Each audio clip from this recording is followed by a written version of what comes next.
O jogo chinês Black Myth Wukong acabou de ser lançado no dia 19 de agosto e já está sendo o assunto do momento. No episódio de hoje eu vou te contar o que é que ninguém está falando e que está por trás de tanto sucesso. Assiste até o final e chá comigo!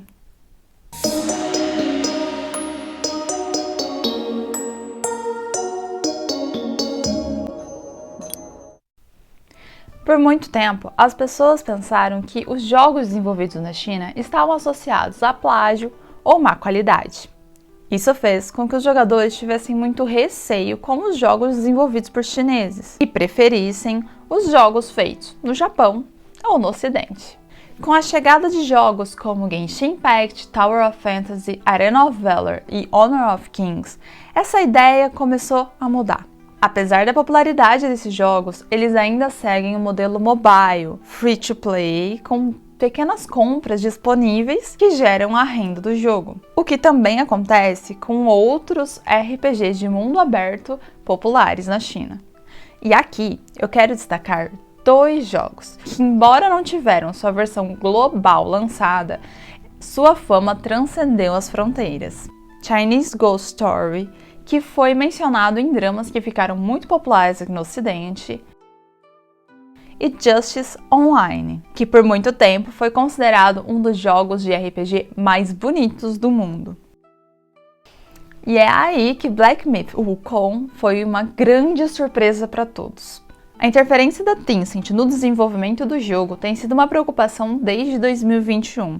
Isso porque na China, os jogos mobile são muito mais populares, rentáveis e, por consequência, mais incentivados. Porém, ela manteve normalmente o seu investimento na desenvolvedora Game Science. O lançamento do trailer do jogo em 2020 teve uma alta repercussão, isso por causa da promessa do uso da plataforma de desenvolvimento gráfico Unreal Engine 5, que só foi anunciado em 2020.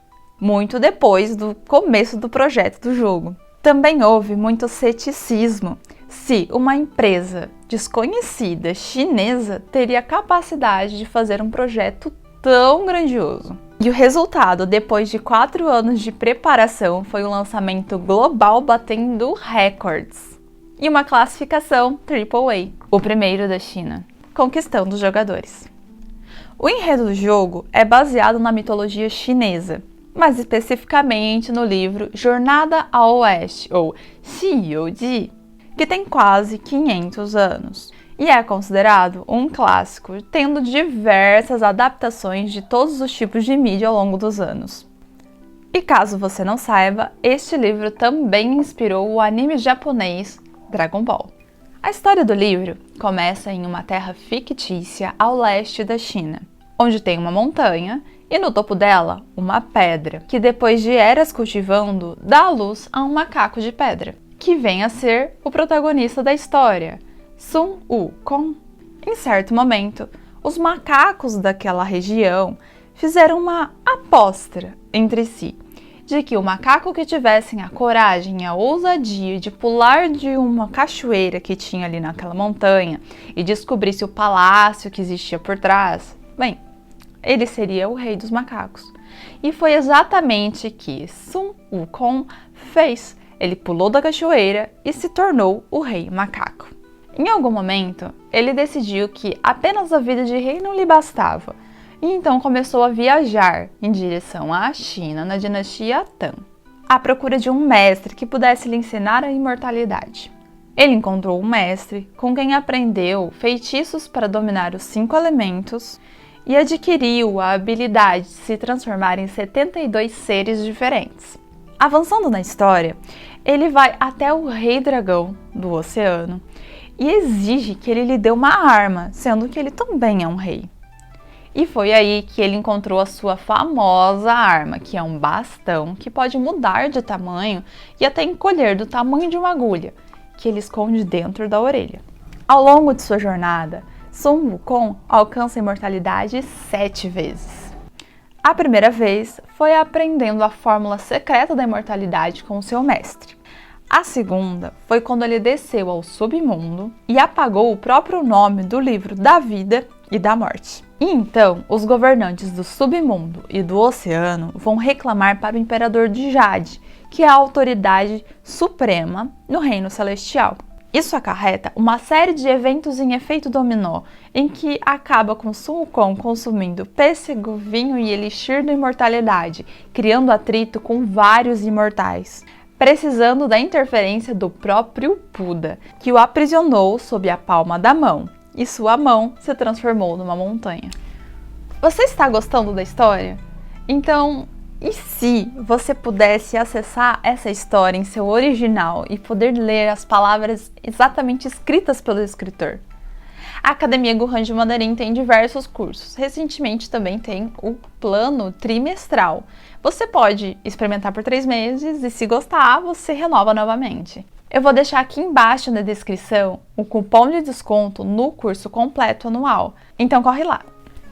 500 anos depois, a deusa Guan Yin promete ao rei macaco que, se ele ajudasse e protegesse o monge Tan San Zan a recuperar os sutras budistas em terra estrangeira a oeste e trazê-los com sucesso para a China, então Sun Wukong ganharia sua liberdade novamente. Depois disso, do capítulo 23 ao 100, vai se passar as 81 provações dos dois ao longo de sua jornada, que estarão acompanhados de uma equipe formada por um demônio do rio, um porco general e um dragão branco, todos exilados do Reino Celestial buscando redenção. Mas não vou dar spoiler do final da história, então se você estiver curioso, você pode procurar pelo livro. Entre as habilidades do Wukong, além das de transformação, que lhe permite transformar em pequenos insetos para poder entrar nos esconderijos ou até mesmo ser engolido pelo inimigo para causar danos por dentro, ele também tem a habilidade de criar cópias de si mesmo através de pelos que ele arranca do próprio corpo. Anota isso, que vai ser importante. Tem a habilidade de se transformar em ar e vento, que pode acabar parecendo com invisibilidade. Ele também possui uma nuvem em que ele viaja dando cambalhotas. E tem também uma habilidade menos utilizada, que é de ficar tão grande quanto o tamanho do mundo para lutar com inimigos que sejam tão grandes quanto. O jogo funciona como uma sequência da história desse livro. Mas então, quem é o protagonista da história do jogo? No jogo, quando você falha em derrotar algum inimigo e acaba morrendo, fica visível na tela que o personagem principal se transforma em um pequeno fio, o que deixa muito claro para os conhecedores da história de que com quem você está jogando, na verdade, é uma cópia do Rei Macaco original. O que também explica por que o protagonista é tão parecido com o Wukong no começo do jogo. Além da tecnologia e da história de fundo, o visual do jogo é impressionante, especialmente quando você descobre que a maior parte dos cenários foram inspirados em lugares históricos e reais que estão espalhados pela China toda, o que faz do jogo uma grande imersão cultural. Além disso, o jogo encorajou diversos jogadores a irem ler Jornada ao Oeste, ou ainda pesquisar mais sobre a mitologia chinesa. Black Myth Wukong nos mostra que a China tem muito a oferecer no cenário global dos jogos e muito a explorar em mitologia e cultura. E aguardamos ansiosamente que esse seja só o começo. Gostou do conteúdo? Então comenta aqui embaixo para mim se você já jogou Black Myth Wukong ou se você joga algum outro jogo chinês. Nos vemos no próximo episódio e chá comigo!